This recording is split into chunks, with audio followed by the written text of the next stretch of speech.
This month on the show, we meet the first couple of Spanish hockey, men's goalkeeper Bernardino Herrera and women's captain Silvia Muñoz. Indian hockey seems to have hit a roadblock. Will the FIH's Project India get them back on the highway to success? We bring you action from the best club league in the world. Next, it's a tete-a-tete with Pakistan's new skipper, right-winger Rehan Butt.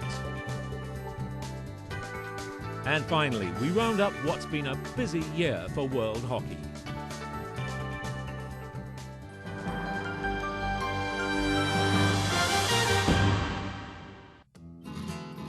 The Samsung Women's World Cup in Madrid turned out to be a testing time for the Spanish men's team goalkeeper, Bernardino Herrera. Having just managed to clinch a bronze medal in the BDO World Cup in Mönchengladbach a few days earlier, Bernard had a lot on his mind. He had a new job, working with BDO. He was in the process of shifting house. And most importantly, he was in the stands, cheering on his girlfriend, Silvia Muñoz Escude, captain of Spain's women's team. Beautifully deflected by Silvia Muñoz. Fantastic deflection. She's incredible. I meet her in many places in hockey.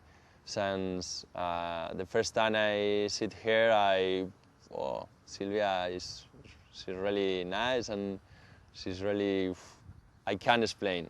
I love her, and for me, in this year has been very, very, very important in my life. We meet when I have 15 years old, and I come here in Madrid for concentration with the under 16, and he lives here in Madrid, and all the players under 16 likes one player under 18 and he likes Bernard. It's been a long courtship, but the pair have never been able to stay together for any stretch of time. Bernard is based in Madrid and Silvia in Terrassa. Last season, she moved even further away to play in the Dutch league for Rotterdam. We stayed together for 3 years and a half and always separate the distance, and now I don't know what happened, no? Maybe I said always in 2 months I come back to Terrassa, and he said no, you don't say this, but I don't know, and he don't know too. They come from different worlds. Bernard, born and brought up in Santander, where he took to the game only because it was a better alternative than wasting time in class. Silvia coming from the cradle of Spanish hockey, Terrassa. It was very funny because in the national team, I played always with Santi Freixa and Paul Amat. And Santi Freixa is Santi Freixa Escude and Paul Amat Escude. And Silvia is Silvia Muñoz Escude. They are cousins. And I realized 1 year ago, and I said Silvia, Paul and Santi, you are family? Oh yes, they are my cousin. And I can't believe. It's a tough time for Bernard, who has to juggle practice, complete the formalities of shifting house, coach kids at his club, sit through an emotional roller coaster in the stands, as well as getting to grips with his new job. We earn money playing hockey, but just for live in day to day, not for the future. And the most important now is thinking the future and start to work to prepare when I stop to play hockey. If I stop play hockey and suddenly I try to get a job in Spain, is impossible. It's impossible. Bernard knows that balancing work and play will be a tough task, but at 28, the flamboyant Spanish goalkeeper has few regrets at having taken up hockey. Yeah, I know we sacrifice many things, but I think we get many things that I can explain you materials, things. 22 years, you have been in Pakistan, in India, in Australia, and you know many people. You have many experience that with other persons with your age hasn't. On the pitch, things haven't turned out too well for Sylvia. Badly injured in the final league game against England, first being hit in the face and shortly afterwards, more seriously, suffering a leg injury. Fortunately, the hosts have done enough to make a surprise entry to the semi-final. All that's left is to see whether the skipper will be fit to play the rest of the tournament. I'm very, very happy. I don't have words for say now. I'm very proud with my team, and now we want a medal, if it's possible, gold medal. The prognosis, though, is not good. Sylvia has a fractured leg. There's no way she can play in the semi-final. It's an emotional time for the Spanish team, who come out onto the pitch wearing shirts that say Sylvia plays too. And she does all she can from the sidelines as the hosts play out of their skins, but fall just short as Australia sneak through to the final. It's gone in. Australia are through to the gold medal game. It's time for the tears to flow. Now I'm very sad, but I'm very proud with my team.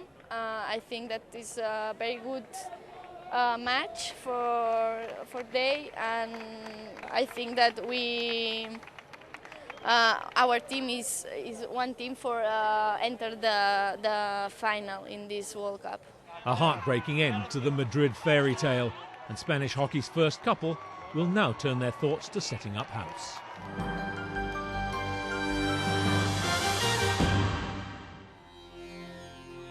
Once unbeatable on the hockey pitch, India has become an also-ran on the international stage. For a nation that's won 8 Olympic gold medals since first appearing on the stage in 1928, the present situation, where there's a real danger of not qualifying for the Beijing Olympics, is a bitter pill to swallow. India's standing in world hockey, along with its new status as global economic superpower, means the FIH has decided the country needs help, and fast. The man entrusted with helping India change its fortunes is former FIH Marketing Committee Chairman Bob Davidson. India has been, I would say, the diamond in the crown of international hockey, but over the last couple of years the glance of the diamond has disappeared a little bit, and that's very worrying for the international hockey, and certainly also for India itself. Indian hockey has played a major role over many years, and it should continue to do so. The National Olympic Association of India has also had this worries in this respect, and together with the FIH they have asked money from the Olympic Solidarity Committee to fund a kind of an investigation. How can the International Hockey Federation help India to get back to the top again? The Dutchman's brief is simple. He must first identify India's problems, then solve them. But while pinpointing the problems may not be all that difficult, the question is whether India actually wants to find solutions. Davidson remains optimistic. The main problems have to be offered to us by the Indian Hockey Federation itself. The Confederation knows exactly where they lack experience, where they lack information. If they indicate what they need to achieve their targets, we can help, and we have the support of the whole hockey community, technical. Financial is the Olympic Association interested, but also in organization, communication. There's tremendous amount of information and know-how available. Only the Indian Hockey Confederation has to indicate what they need, and we make it available if they like to go for the target that we think they should go for. That is top-level performance and a wide participation of hockey in India. While there are several areas where India seems to have fallen well behind the rest of the world, the biggest disparity is in the use of modern technology. Getting the team up to speed with the rest as far as this is concerned is Davidson's top priority. The video analysis, what in the top 4 or 5 countries in the world is one of the major ingredients for match preparations. Do you know how the penalty corners of the opponents are taken? How are you going to defend? What are their basic moves? That video analysis is an essential part of top hockey at the moment, and maybe there is a major step forward to be made by the Indian Hockey Confederation for their teams to get closer to the top, who are using it to a tremendous extent. Project India might just prove to be the most challenging assignment of Davidson's career. After the break, action from the best league in the world. And the new Pakistan captain's roadmap for success.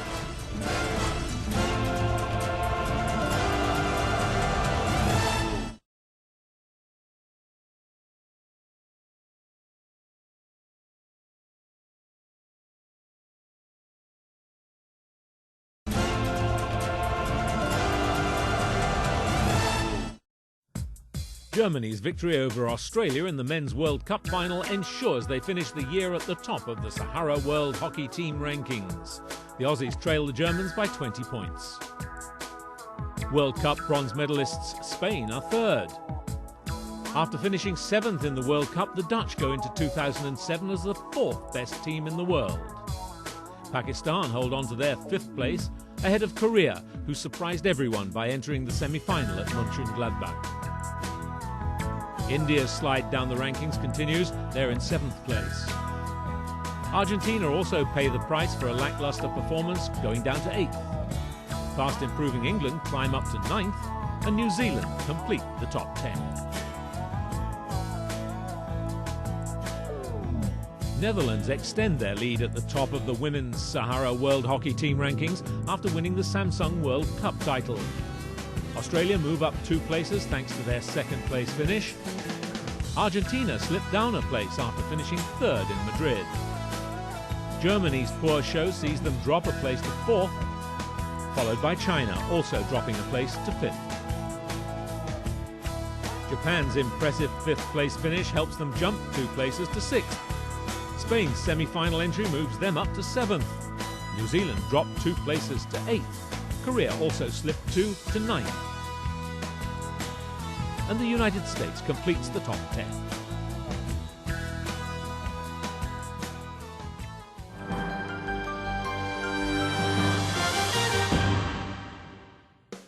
The Netherlands is known as much for its magnificent windmills as for the country's passion for sports. Football may be the gold mine, but it's hockey where the nation's heart lies. Both men's and women's national sides are world beaters, and the Dutch league is acknowledged as the best in the business, attracting the cream of the game. In one such star-studded encounter, league leaders Bloemendaal were pitted against Den Bosch. The star combination of FIH Player of the Year Toon de Nooijer and Emerging Player of the Year Christopher Zeller gave Bloemendaal the lead. De Nooijer came up with the finishing touch. Den Bosch drew level immediately, star Kiwi penalty corner specialist Hayden Shaw flicking in the equaliser in the 15th minute. That was the spur for Den Bosch to take charge. Eric Bowen's double strike gave them a surprise 3-2 lead.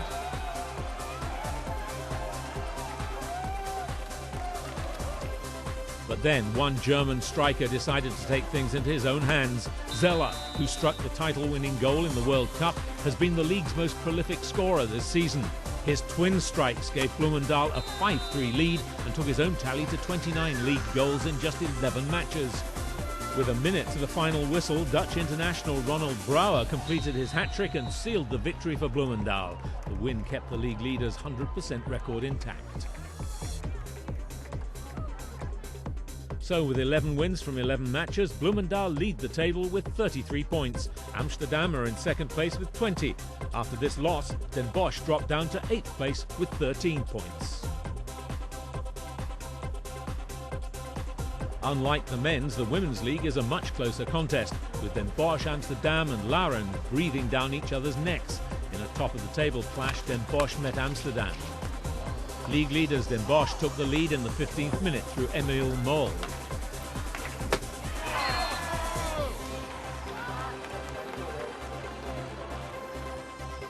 they extended their lead when Mintje Donners converted from this set piece with a powerful hit. After the breather, Amsterdam fought back when star Dutch forward Sylvia Carres cut through the Den Bosch defence and Kitty van Male shot in from close range. After Donners converted from another set piece, Marty Godery's 53rd minute goal sealed the victory for Den Bosch.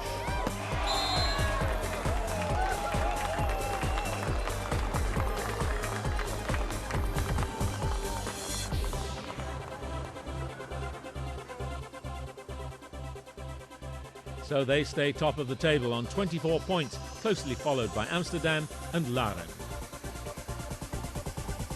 And this is how the bottom half of the table looks.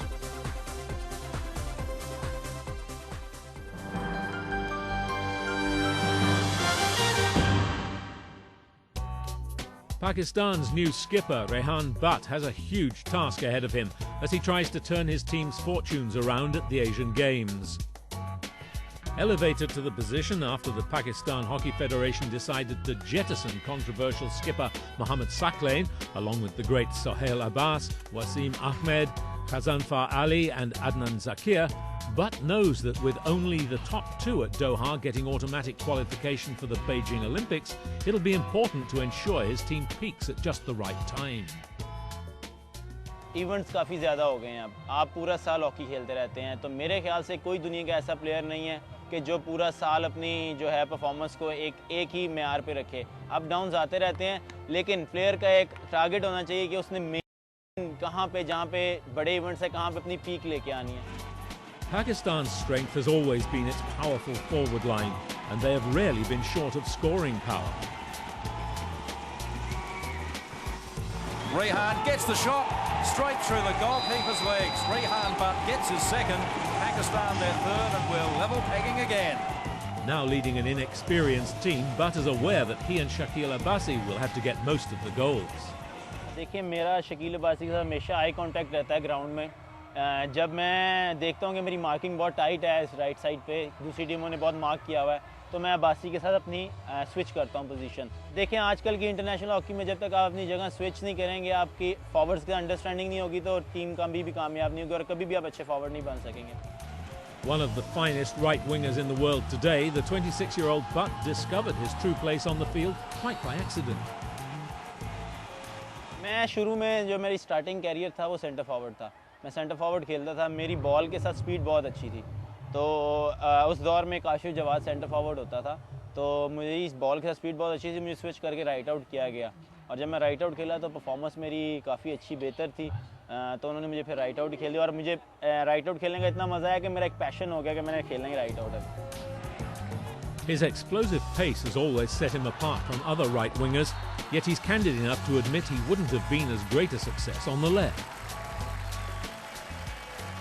Right में basically stick work ज़्यादा use नहीं होता ball को सीधा करके आप ball फेंक के भागते हैं और आई लव टू रन तो मेरे ख्याल से कि जो लेफ़्ट है उसमें आपको थोड़ा आर्टिस्ट होना चाहिए कि बॉल रोकना और उसको डॉज करना तो राइट साइड पे इस वजह से मुझे पसंद है कि आई लव टू रन उस बॉल फेंक को भागना मुझे अच्छा लगता है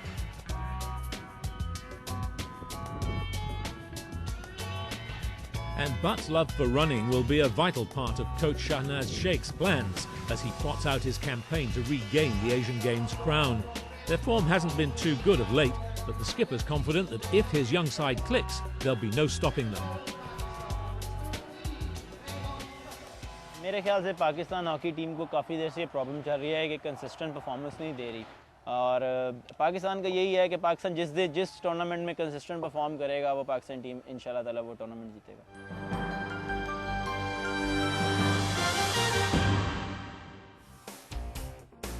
Hockey in 2006 had its fair share of enthralling action on the field, plus drama and excitement off it.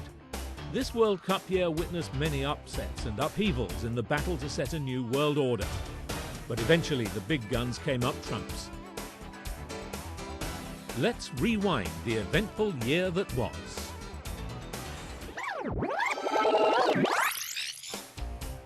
Melbourne in March was the first stop as it hosted the Commonwealth Games. In perfect autumn weather, the Hockeyroos were unstoppable. After winning their pool games convincingly, the men's team crushed Pakistan 3-0 to win their third consecutive gold.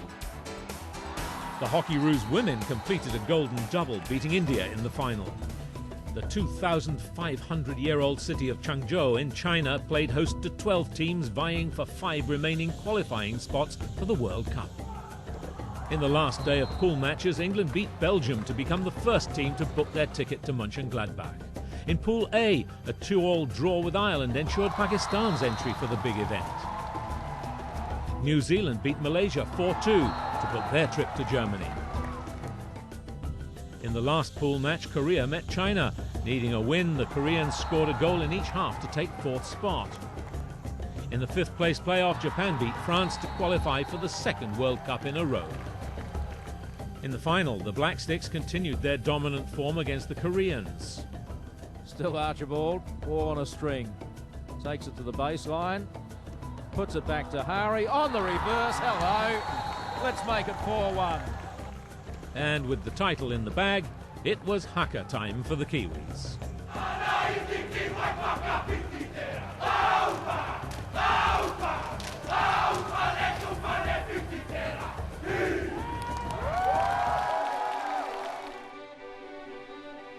Our next stop was Rome, the capital of Italy, where it was the women's turn to play for one of the 5 remaining World Cup berths. With 1 round remaining, Japan and England became the first 2 teams to book their tickets to Madrid. While Japan overcame China, England beat Scotland to advance. From Pool B, USA and Korea qualified after recording victories over Azerbaijan and the fancied New Zealand, respectively.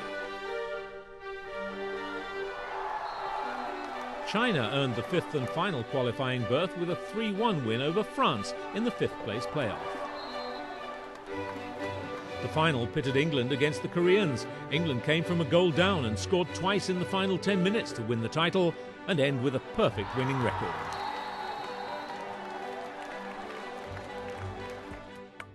The Dutch city of Amsterdam played host to the Rabo Women's Champions Trophy, with world champions Argentina and world number 1 the Netherlands both failing to reach the final. China and Germany emerged as the surprise finalists.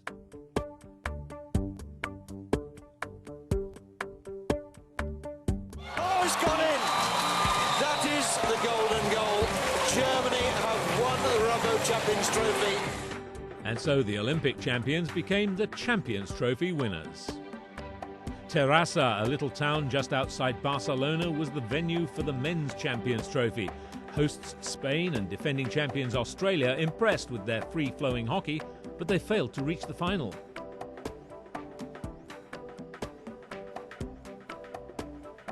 And it turned out to be a thriller. The Dutch got the better of their traditional rivals, Germany. Denier, still Denier. Oh, what a super goal! The 2-1 win gave the Dutch the Champions Trophy title after 2 successive runners-up finishes. Welcome to the World Cup! Woo-hoo! Europe's biggest hockey stadium, the Warsteiner Park in Mönchengladbach, staged the big event of the year, the BDO Hockey World Cup. While hosts Germany remained on course, lower-ranked teams shocked a few big names in world hockey. Champions Trophy winners, the Netherlands, were the biggest casualty. They failed to make it to the semi-final. The final pitted the Olympic champions Australia against the world champions Germany on home turf. It was the Australians who took the early initiative, but the hosts came back from a 2-goal deficit. Germany going on to the attack now. Here's a chance for them. They've got the 4th goal. They are rejoicing. They're jumping up. And, well, they are the world champions. So Germany extend their hold on the World Cup and become the first side to win the World Cup on home soil. The Spanish capital, Madrid, was the next destination where 12 top teams converged for the Samsung Women's World Cup. Following some dramatic results, hosts Spain and defending champions Argentina advanced to the semi-finals, only to be stopped by the in-form Australia and the Netherlands. In the final, both the Aussies and the Dutch played out a cautious first half. but in an action-packed second half, the women in orange stamped their class with a 3-1 victory. That's the ball game, and the world's #1 ranked team has won the Samsung World Cup for 2006. So the Dutch winning the Women's World Cup for a record 7th time and cementing their reputation as the best team in the world. Next month in World Hockey, we go down to Bob Marley country for a look at hockey calypso style. And a blast from the past, the 1986 World Cup final.